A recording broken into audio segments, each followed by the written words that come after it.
Come on. To Munich. Break later. Want to keep it on the inside. Send it. Come on.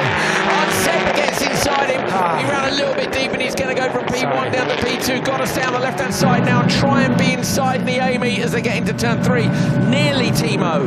Yeah, well, I have to laugh a little bit. Unfortunately, I love him so much. He's such a nice person.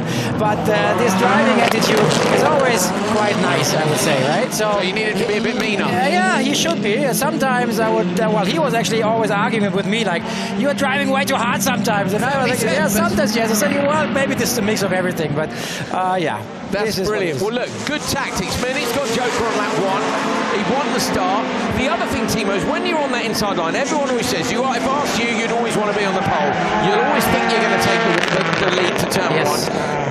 But it's hard in turn 1 then, if you hold that inside line, not to have somebody do the undercut on you. And the thing is, you have to brake a little earlier because the angle is not as good coming from the outside, of course. So that's why you have to be very smart. You have to look the opponent if he's like overshooting you, then open up the brake, just send it right, make sure you're next to him, and there's no space for him to dive on the inside. So I guess he would. Seppa's gone. So this is to cover off Munich in the background. 0.7 to 5.3. This will be close depending on what kind of a lap Munich and Seppa done. Seppa over the crest. Munich on the inside line. Ready. Munich needs to throttle this up big time if he wants to be. That works out. Line side by.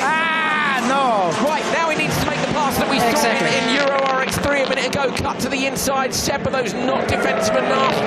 Munich might be able to take a dive here. Go on, Rennie. Oh yeah, come on, tight. He said before on the top hairpin, he's struggling to rotate the car, and that's why he's losing it a bit on the top speed in the end of the long straight. So he is struggling just a little bit with rotation in that slow speed hairpin corners. Everywhere else it seems to be nice. The car looks nice, but yeah.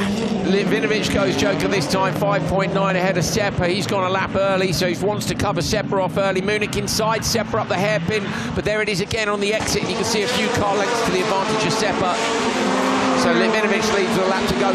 What's the key to rotation? We've been up there and looked at that hairpin, Timo. It is tarmac on the way in, if I remember correctly. Well, it's gravel and then tarmac again, and then gravel on the exit again. So it's actually super.